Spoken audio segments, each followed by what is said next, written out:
khutbah yang mulia di siang hari ini,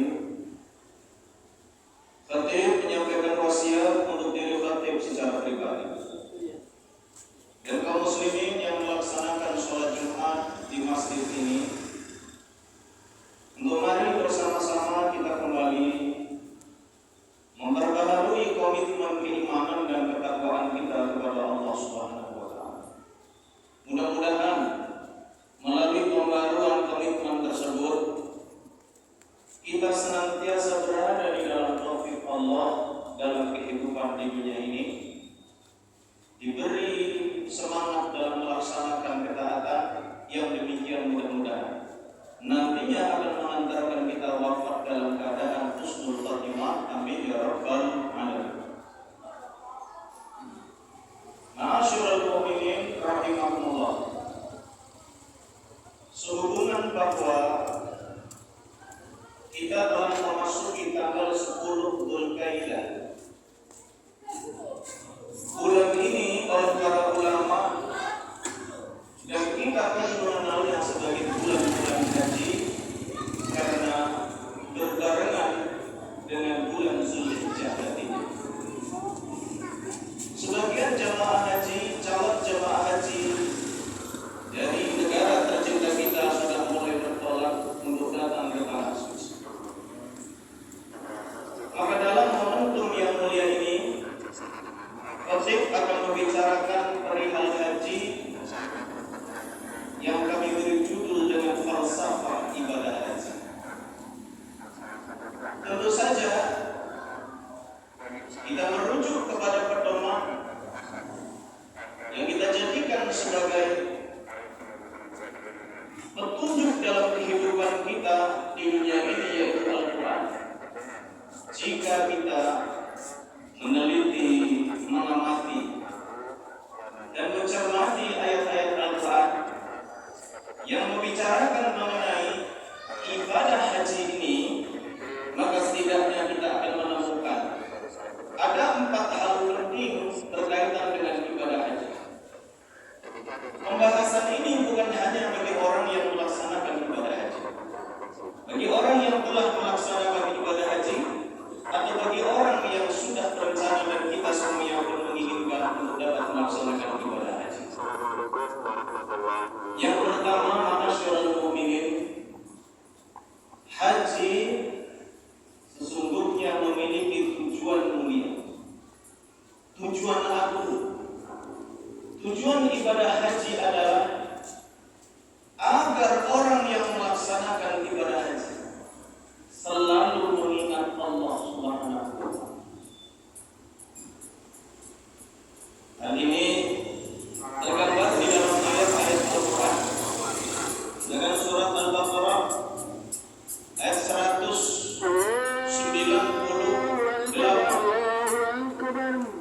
Allah Subhanahu wa Ta'ala berfirman, "Wa idza aqadtum min 'arafatin fadhkuru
datang dari segenap penjuru yang jauh.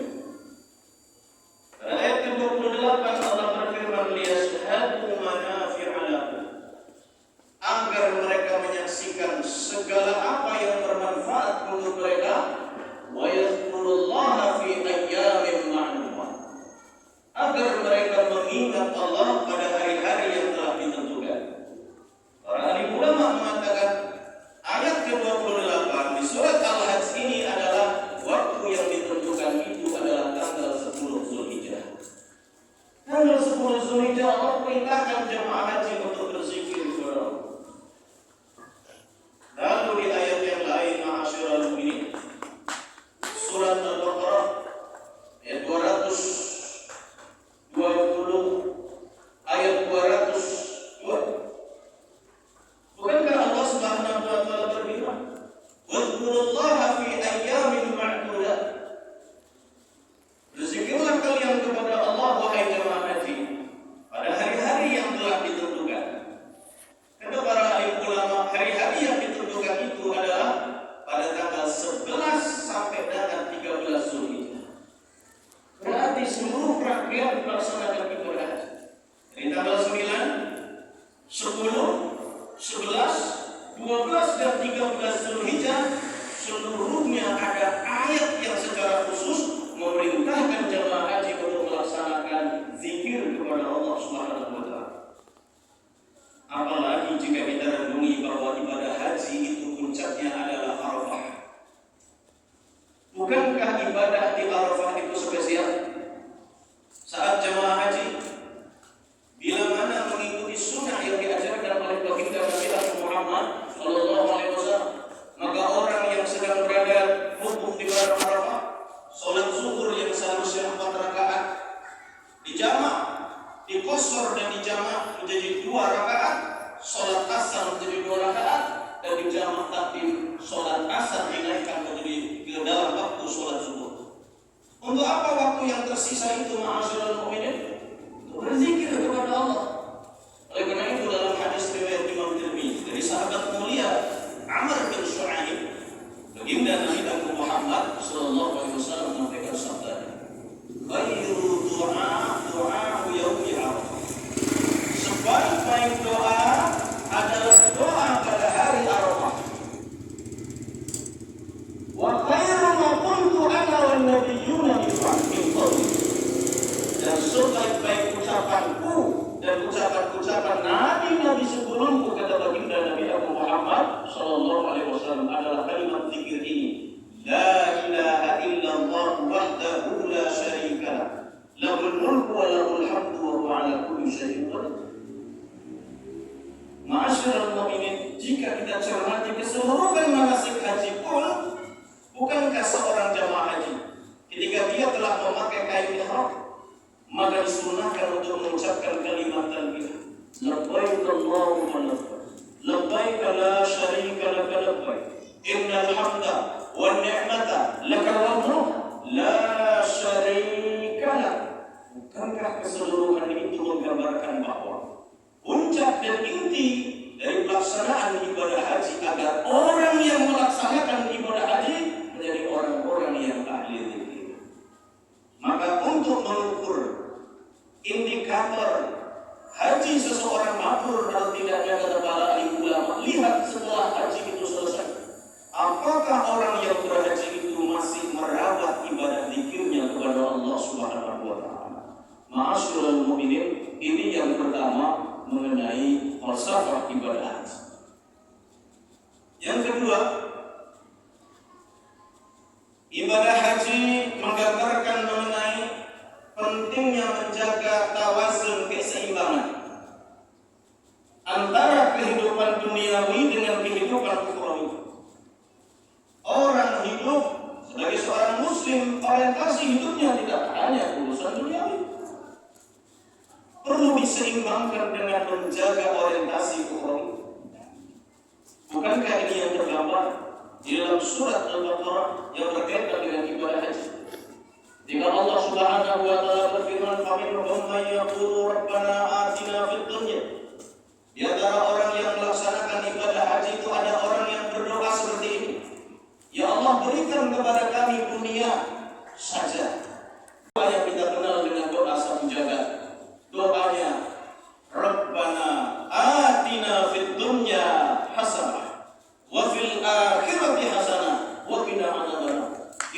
beri kami kebaikan di dunia, beri pula kami kebaikan di akhirat. Jauhkan kami ya Allah dari siksa api neraka. Maka doa ini ma'asyiral mukminin disebut sebagai doa orang yang melaksanakan ibadah haji. Maka dalam kehidupan orang yang melaksanakan ibadah haji atau kita sebagai seorang muslim senantiasa perlu menjaga keseimbangan orientasi dan tujuan kita, yaitu menjaga keseimbangan duniawi dan menjaga keseimbangan ukhrawi sebagaimana yang tersebut di dalam ayat tersebut. Yang ketiga, ma'asyiral mukminin yang dimuliakan oleh Allah Subhanahu wa taala. Falsafah ibadah haji itu mengajarkan kepada kita tentang pentingnya apa yang disebut keikhlasan dalam menjaga niat-niat kita. Karena para ulama disebut dengan istilah qasdul khair, bermaksud dengan sesuatu yang baik, memiliki niat yang baik atau kebaikan di dalam berniat. Tentu saja sebagai seorang mukmin, kebaikan di dalam berniat itu adalah ikhlas lillahi ta'ala. Orang yang melaksanakan ibadah haji, sejak awal melaksanakan ibadah haji, telah diberi tuntunan oleh Allah untuk menjaga prinsip yang fundamental ini di dalam falsafah melaksanakan ibadah haji. Bukankah Allah berfirman, wa atimmul hajja wal umrata lillah, laksa sempurnakan haji dan umrahmu itu lillah, hanya karena Allah. Mungkin ada orang ma'asyiral mukminin melaksanakan ibadah haji bukan karena faktor ibadah semata. Dia melaksanakan ibadah haji mungkin oleh dorongan politik, oleh dorongan bisnis, oleh dorongan status sosial, oleh dorongan yang lain-lain. Sudah digambarkan oleh Allah di dalam ini. Oleh karena itu para ahli ulama di bidang ilmu tafsir menyebut dengan adanya perintah Allah, orang yang melaksanakan haji diutamakan, disyaratkan untuk ikhlas dalam melaksanakan ibadah haji. Artinya ada potensi orang-orang yang melaksanakan ibadah haji tidak terjaga keikhlasannya. Ma'asyiral mukminin yang dimuliakan oleh Allah, niat yang baik tersebut sebagaimana kajian yang disampaikan oleh Imam Nawawi, demikian juga Imam Ibnu Rajab Al-Hambali yang mengkaji mengenai kostum niat, menyatakan bahwa niat yang baik dari seorang muslim akan mendatangkan pertolongan dan taufik dari Allah Subhanahu wa taala. Saat orang melaksanakan ibadah haji, bukankah orang tersebut butuh pertolongan dan taufik dari Allah? Bukan hanya dalam melaksanakan ibadah haji kita, dalam menjalani kehidupan duniawi ini pun sesungguhnya tidak akan pernah lepas dari pertolongan Allah Subhanahu wa taala dalam kehidupan kita. Oleh karena itu di sini letaknya urgensi atau pentingnya menjaga keikhlasan kita. Yang terakhir, ma'asyiral mukminin, yang keempat, falsafah ibadah haji mengajarkan kepada kita mengenai pentingnya kesabaran. Hal ini terdapat di dalam surat Al-Baqarah ayat 197, ayat yang berkenaan dengan ibadah haji. Allah Subhanahu wa taala berfirman, "Faman farada fihinnal hajja fala rafatha wa la fusuqa wa la jidala fil hajj." Orang yang melaksanakan ibadah haji, hendaklah dia tidak melakukan rafath, mengatakan perkataan yang kotor, wala fusuq, tidak melakukan maksiat, wala jidal fil hajj, tidak melakukan pertengkaran di dalam manasik atau pelaksanaan ibadah haji. Artinya larangan-larangan ini akan bisa dihindari oleh hamba-hamba Allah yang ketika datang melaksanakan ibadah haji disebut sebagai hamba-hamba Allah yang bertakwa. Oleh karena itu, bukankah ayat ini yang kemudian menyatakan wa tazawwadu fa inna khairaz zadi taqwa, berbekalah karena sebaik-baik bekal itu adalah takwa. Indikator yang terlihat pada ketakwaan seseorang sebagaimana tergambar di dalam surat Al-Imran saat Allah membicarakan mengenai ciri-ciri